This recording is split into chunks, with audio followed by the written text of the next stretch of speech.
Hi, welcome to the 13th Warehouse, the Friday the 13th TV series edition. I'm Vickie. And I'm Kym. And this is Doug with the episode credits for Friday the 13th, the series, Season 1, Episodes 3 and 4. Friday the 13th was created by Frank Mancuso Jr. and Larry B. Williams. Cupid's Quiver, written by Stephen Katz, and directed by Adam Egoyan. A Cup of Time, written by Barbara Sachs. Directed by Harvey Frost, and the original air dates October 12th and 19th, 1987. So we're back with a double header, Season 1, Episode 3, Cupid's Quiver, and Episode 4, A Cup of Time. Because we're doubling up on episodes, we won't be going scene by scene as we did with the last few, but we're covering most of it, and you'll get the gist. Let's start with Cupid's Quiver. The cursed antique is the Cupid of Malek statue. The Cupid of Malek.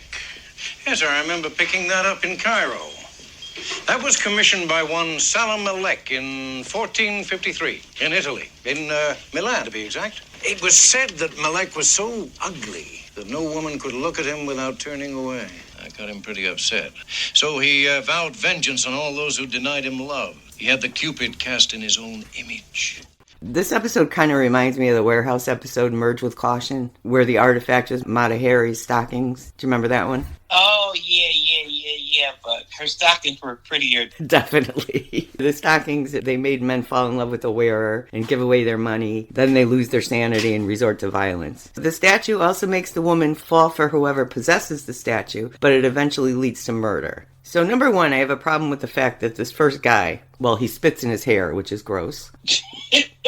Oh, God, it was just creepy all along. But go ahead. So first he spits in his hair, but then he puts this statue that's like 3 feet tall on the bar, and nobody thinks it's weird, or nobody takes it. And it came out of a bag. Burlap. Yeah, a huge bag. He just puts it on the bar, and then he decides to open it, and nobody thinks that's weird. And then he leaves it there, and nobody takes it or anything. Probably because it was so ugly. Yep. But so, how do they all know how this thing works? Because later on, the frat guy who took it from this first crime scene, he had it in his room, and he knew that it helped to meet women, but he didn't seem to know how. So how do they all know how it works? They don't explain this stuff. No, they didn't explain a lot of stuff. The only thing I can think of is Cupid that brings people together. That's the only thing I got out of that part. Yeah, they don't explain a lot of things at all. But it does seem as though the rule is that as soon as the woman tells the guy she loves him, that's when the guy has to kill her for some reason. Mm-hmm. So the team reads about a Cupid death and tracks the antique to a man who killed 3 women. So Micki and Ryan trace the statue back to a college fraternity. Next we meet Eddie Monroe, who's basically a stalker even before he gets his hands on the statue. I wonder if this overacting and overdramatic stuff was like the norm. I don't know. For certain things, yes. For certain things, no. I could look back on some of the other stuff that I watched that's in this era. Yeah. And it's not that bad. So I don't know. Like I said, it could be the beginning of the series. I don't know. I'm hoping it gets better as we go along. Because it's just like, I don't remember guys being that creepy. Right. And I know he's supposed to be creepy because he's basically a stalker even before anything happens with the statue. He's already out of his mind. Yeah. But I don't know. There's so much overacting in this, especially this episode, I feel like. Mm-hmm. And everything is over dramatic. I don't know any other TV show I watched now that was in the 80s except for like Star Trek. I don't know if that was like the norm and I just didn't notice it back then. Mm-hmm. But I just feel like everybody's just over the top. I'm going to have to look on Pluto TV, see what I can find. Yeah, so this Eddie Monroe is stalking this woman named Lori, who once helped him with his homework, but he thought it was a date, which is classic stalker behavior. And her, I don't understand why she even puts up with him. She says, if I report you one more time, they're going to kick you out of school. So it sounds like she's reported him before. But, you know, she walks out of a building, he grabs her arm and pulls her. Why are you not reporting this guy? Well, you got to remember, too, back in the day, you know, still that male chauvinistic stuff, all that manpower crap, but she did report it, so why should he even scream? But then again, you know, it's just with this men stuff, sometimes it's the norm. Yeah, I think that's my problem. I'm watching something from 1987 with 2021 eyes, you know? Mm-hmm. You see things so differently, things that were the norm back then, and it's just weird to me.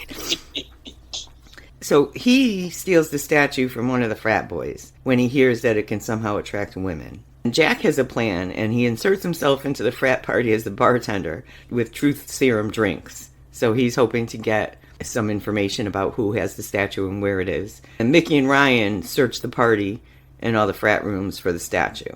But in the meantime, Eddie, who has the statue, goes to a bar, and I imagine he's going to just do a test run with the statue. And he gets the girl.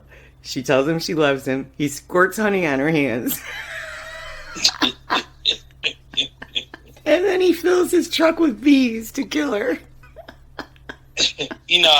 Honestly, I thought it was going to be a bear that was going to maul her. I didn't understand the honey at first. It didn't even occur to me. I was like, this guy's weird. Yeah, that would have been a good choice to a bear. But, I mean, you have to know that there's a bear there. Well, that would have made me sense. The bees didn't sting him. Right.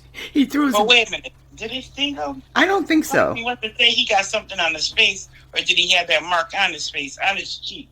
I forgot what that mark was from. I did notice that mark, and I can't remember what it was from. I don't think it was from the bees. Yeah, that's the thing. He goes into the woods, and he just happens to find a beehive. And he carries it over to the car, and none of the bees sting him. So, I don't know. Yeah.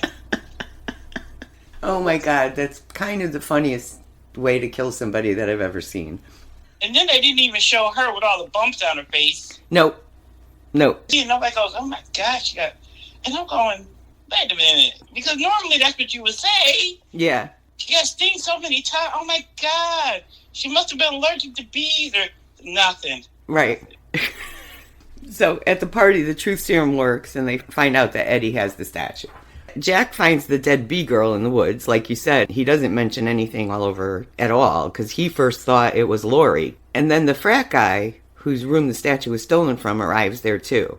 They call the police while Eddie finds Lori sitting by a tree outside a party. And apparently he sicks Cupid on her, although they don't show it to us. Really? I thought they didn't. No, they didn't show it to us. They just showed him being creepy, and then the next thing you know, he's running with her. And Micki and Ryan say, oh, he's right there, and he's got Lori. Oh. Yeah, I was wondering about that, because it didn't show anything, because usually they show at least a laser pointer. They didn't show that, so I thought she was faking. No, she was affected. They just didn't show it to us. I don't know why. But Micki and Ryan get Lori away from Eddie. Yeah, because she wasn't faking, because she wouldn't have called him if she was faking later. Well, see, I thought they were setting him up. So I don't know. That's why I got confused, because I'm like, oh, when she was dialing, I'm thinking in my head that she's trying to set him up on her own. Oh, okay. I see what you're saying. Yeah. Okay. Yeah, and it kind of would look like that later when Micki shows up instead. But she shows up just because they overheard the phone call. Okay, I see what you're saying.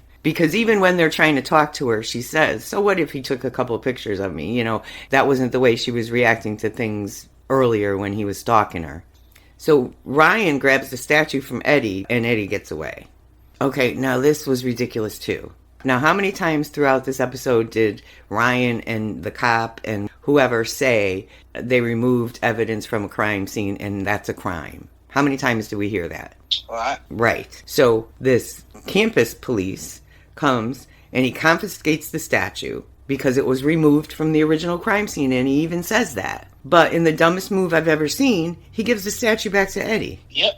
The guy he found in the tree. He believed that story that he was taking pictures of birds? I know. Really? I even said that when I'm going, really? Dude? What tree is it pointing at? And I'm going, now we know why he doesn't have a badge. Well, now we know why he's a campus cop instead of a real cop, right? Well, yeah. Oh, God, he can't have a gun. Oh, my goodness. So anyway, they take Lori back to the antique shop, but she calls Eddie and sneaks out to go to his apartment. But she tells him she loves him before she hangs up the phone. So he's already in killer mode. But it's Micki that shows up instead of Lori. But she does get affected by the Cupid, which was funny because they're setting him up. They overheard the phone call, so Micki goes there. And Ryan's yelling, let me in. Why couldn't he get in? I don't understand. Yeah, I don't know. I don't understand what was happening. If they went there together to set him up, why wasn't Ryan inside? Yeah, I don't understand that either. That was weird. So she gets affected. But then when he's got Micki and he's threatening to kill her and he's trying to get away from Ryan, he has this axe and he hits the pipe and burns his face with steam. Like really burns his face. Like you think he was going to die the way he burned his face. Mm-hmm. But then he has no burns on his face. Thank you. I said the same thing. I'm going, why is he at the burn unit? And his face is so clear. Then SD cleared his acne and all that kind of stuff up real nicely.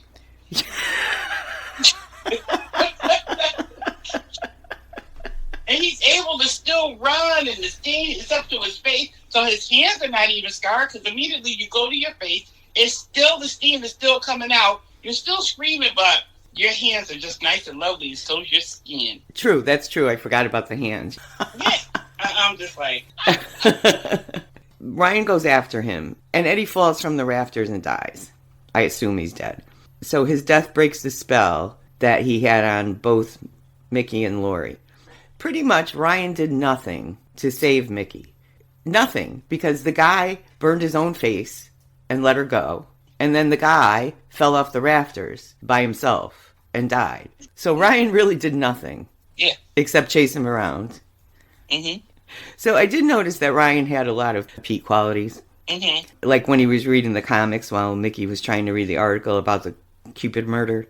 Oh, yeah. And there was a few other jokey things, and I can't remember them now, that he said that sounded like things Pete would have said. Of course, he tries to pick up Laura at the end, in true Pete fashion. Yep. Mm-hmm. Yeah. So what did you think of this one? I mean, it was okay. It was just like, the storyline wasn't all there. I think it could have been better written. I find there's a lot of plot holes in these. Like, things aren't explained, and we don't know why things are happening. Yeah, I found that too. This and the next one. A lot of plot holes. So do you have anything else on this one? No, this one was a little easier to follow than the next one. Yeah. Because I really couldn't follow. It's like, huh? It was. All right. So if you don't have anything else on that one, we'll move on to episode 4. Okay, we'll move on to episode 4. Okay. Priority 1 message from Starfleet coming in on secured channel. Space, the final frontier, or is it? Discover the podcast of a couple of moms who love Star Trek and happen to have kids on the autism spectrum. Join Vickie and Elizabeth as we explore strange new worlds, talking about the new Star Trek Discovery series, autism, and whatever else comes to mind. We're Moms Going Boldly, and you can find us on Podbean, Spotify, Apple Podcasts, Google Podcasts, Stitcher, and Player FM.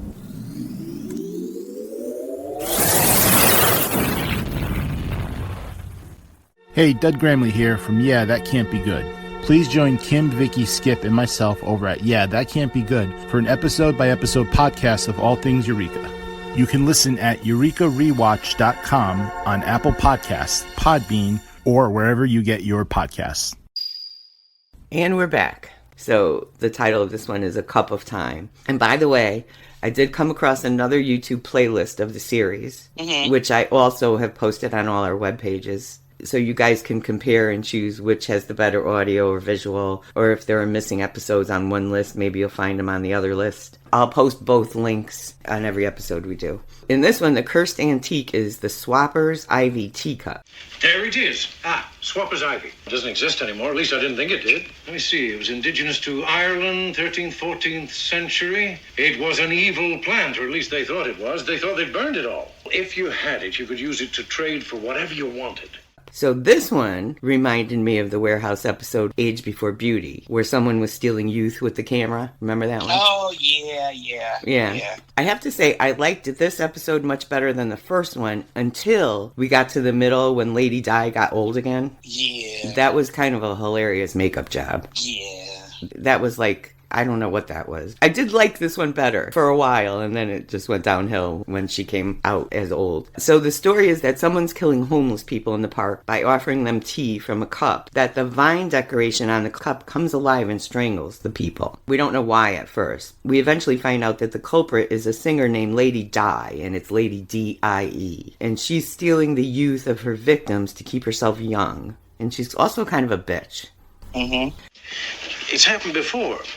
There's the legend of Archimedes, for example, wherein old age was exchanged for youth. Remember, we're dealing with Swapper's Ivy. Perhaps the Ivy acts as a conductor, trading the victim's life force for the cup owner's age. So for you Star Trek fans, this actress, Hilary Shepard, played Laura, one of the genetically engineered humans that Dr. Bashir was trying to help in a couple episodes of Deep Space Nine. And the little girl was one of the children in Mrs. Doubtfire. Oh, she looked familiar. And I barely remember Mrs. Doubtfire, but she did look familiar. First, we meet a social worker named Bertie, who seems to have a thing for Jack. And Ryan, for some reason, every time she's around, has to talk about old age. He thinks she can't hear. You know, he says something about, Micki, you're acting like a 60-year-old. He always seems to mention old age around this Bertie lady. Did you notice that? I did. At one point when I thought it was her, I kind of knew it was Lady Di because of her height and the cloak.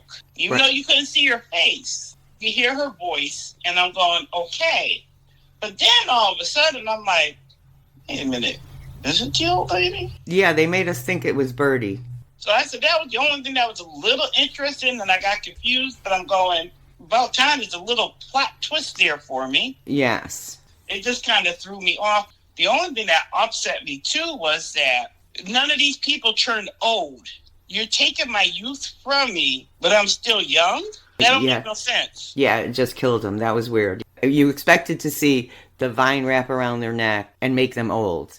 Yes. Even if it killed them, you expected to see them old. Yes. You're right, because the examiner should have been like, she's a girl 15 years old, but her body is that like in the episode with the models. They were old, but they knew that they were young and everything turned old. Right. And this should have been the same way.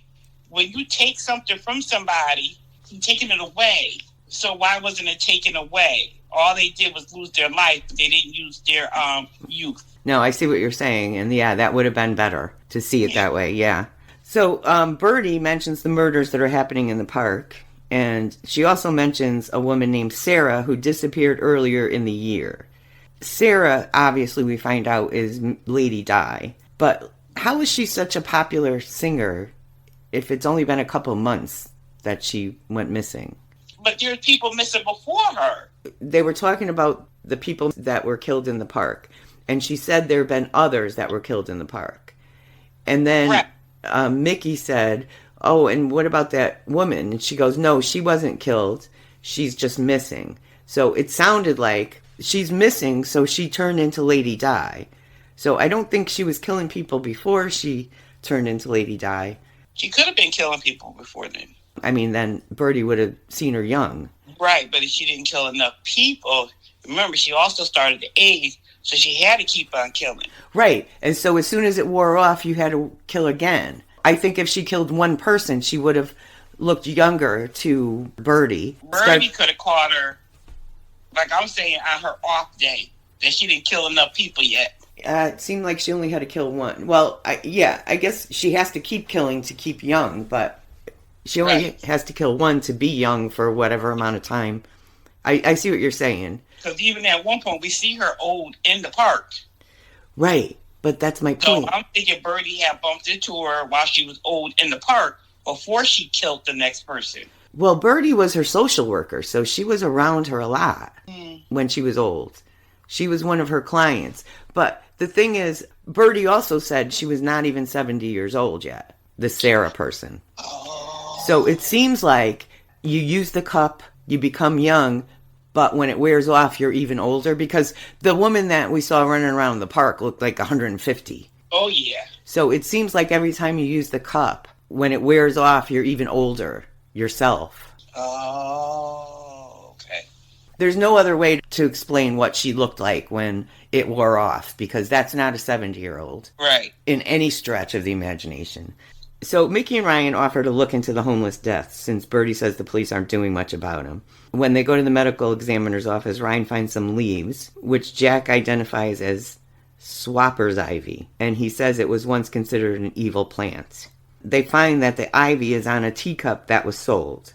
So they go to visit Fat Eddie, the guy who purchased the cup, but he's dead in his Murphy bed. That rhymes.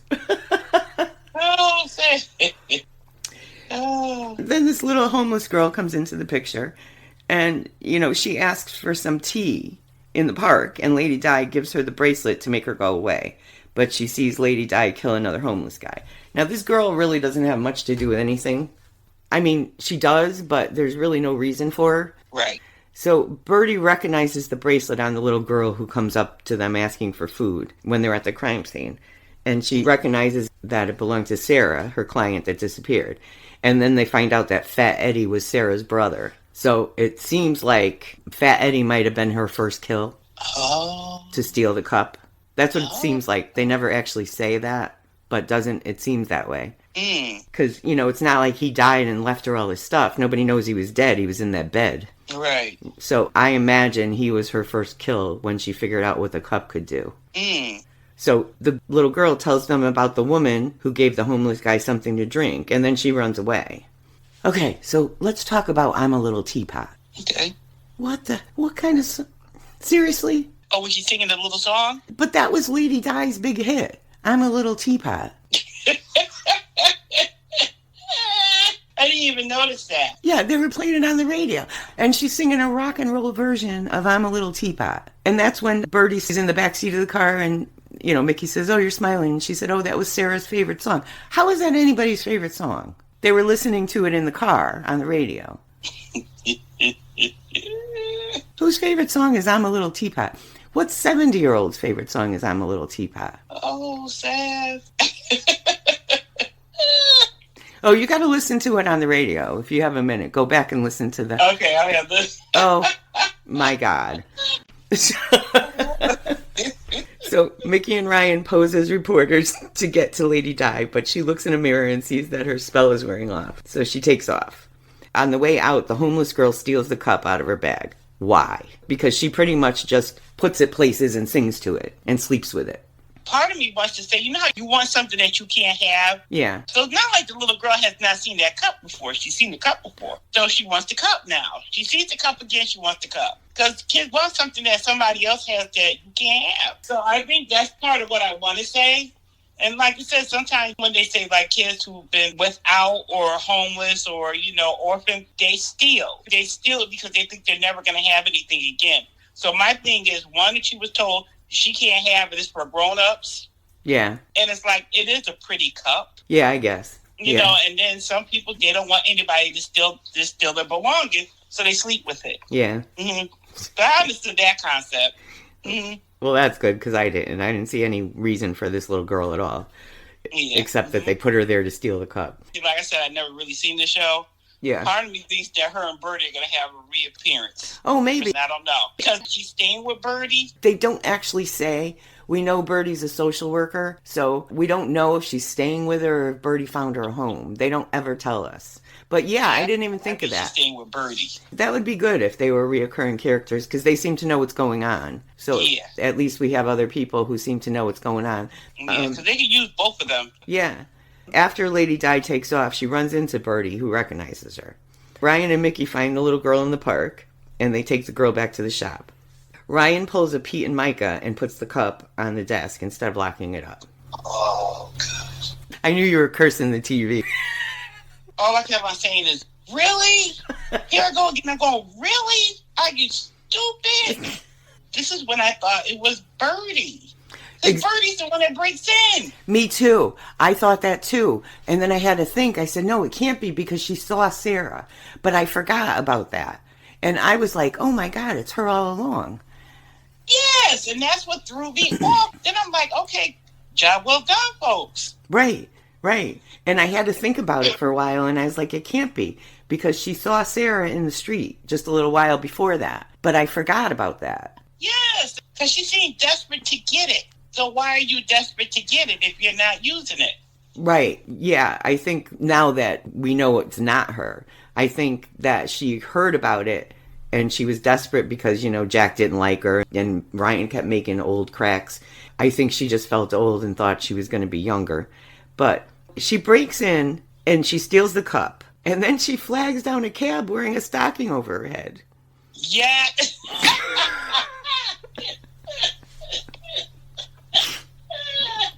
Oh, my God. I was like, and the cab driver never said anything like, right. What's going on? Why don't you got a stocking cap on your head? That means you stole something. Right. And when she flagged the cab down, she still had it over her face. Yes, she did. So, oh my God. So now no one hears Birdie breaking the window on her way in to the shop, but they hear the bell on her way out. And why didn't the bell ring on her way in? Thank you, because that bell's to let you know somebody came and somebody went. Right. So it let them know somebody went, but they seemed to miss the whole breaking the window noise. Yep. Mm-hmm. So, like I said earlier when we were talking about Sarah, Bertie told them that Sarah was almost 70. And then we could see the aging thing is wearing off. And this thing that's running around the park looks about 150 and dead. Mm-hmm. But I missed it the first time through. But the second time I watched, I noticed Jack saying that she would age more rapidly between doses. So I didn't think they told us that. I thought we just had to guess that. They did actually tell us that, but I missed it the first time. Bertie intends to use the cup to make her young, but decides against it and then calls Ryan to come and get her and the cup.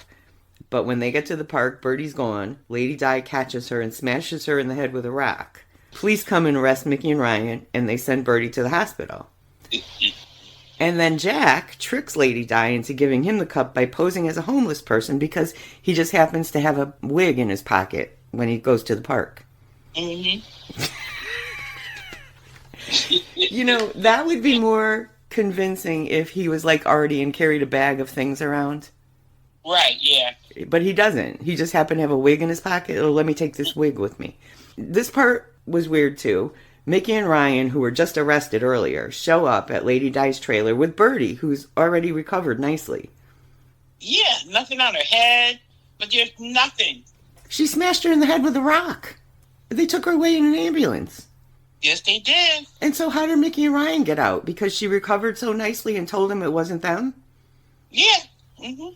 That's the only thing I got from it. Oy. She got out. She said they didn't do it.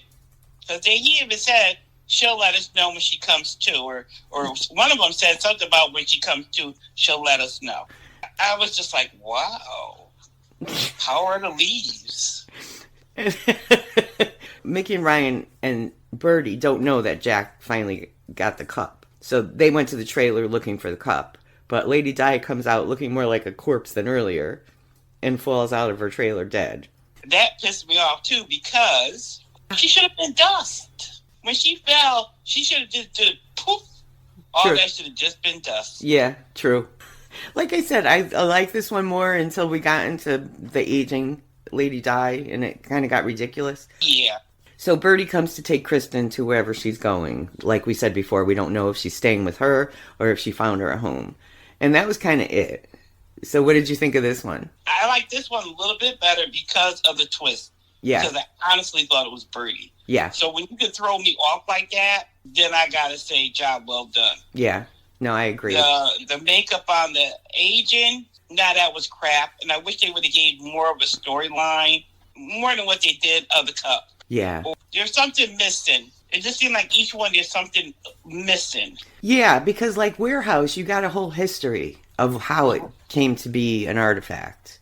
Mm-hmm. Or how it got to be, besides just in their hands, stuff that goes along the way. Right. So we knew that Uncle Lewis sold this cup to Fat Eddie. Then we find out Fat Eddie's dead, but he's also Sarah's brother. So we have to assume, because they don't tell us, that Right. Sarah killed Eddie for the cup. From there on, like you said, how do we know she knew? And when did it first happen? Like basically like a warehouse. You know when it first happened. Right. You know when they first realized, oh, this is what it does. Right. So, and that's the ticket.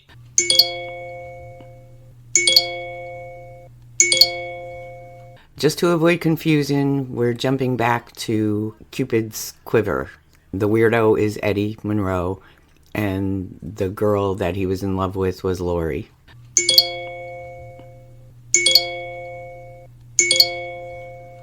But the weirdo, he found out afterwards because he overheard it, but it's like, okay, you know what's going to come up next. You got to kill her. So it was like, you kind of knew that, but then again, you're going to go ahead and try to get her to love you, and then you're going to kill her. You're going to kill the one that you love. And this one she was obsessed with, there's something missing. Yeah, there's not a lot of backstory to anything. The artifacts in Warehouse became artifacts because of some kind of circumstance that they were imbued with whatever powers. These are just cursed by the devil, so I'm not sure we're ever going to get any backstory to them. But they still should have a backstory to it. And now you just don't become cursed at that one particular point. Yeah, he made a deal with the devil, so the artifacts the antiques are cursed. But we kind of did in this one, but we don't ever really get a story about why the curse works the way it does on each antique. All right, so he had a normal antique store. Right. And then he made a pact with the devil, and that's when all his objects in the store became cursed and got sold off.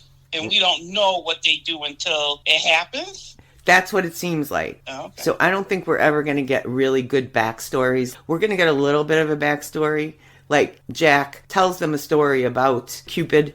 He tells him a story about the guy who made the statue, that he was so ugly that women didn't want him. So he made the statue to exact revenge on all these women. Right. So he kind of explained in that how the Cupid is cursed. But I don't think we're ever going to get like the detailed backstories like we did in Warehouse, which is unfortunate because it makes it more interesting, I think. Yeah, it does. There's always a little bit of a story, but it's not like Warehouse. You don't get all this backstory, and a lot of it was based on real people. Right. And I think it made it more interesting to have a good backstory. Yeah. I agree. That's all I got on that one. So I don't really have anything else either, so we'll be back shortly. We're moving on to the second disc in the DVD set. All right, we'll see you then. See you then.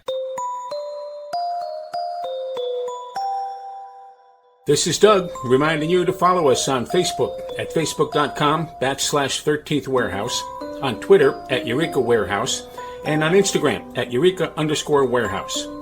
You can listen to the 13th Warehouse on our website, the13thwarehouse.com, on Apple Podcasts, Stitcher, Spotify, Google Podcasts, or wherever you get your podcasts.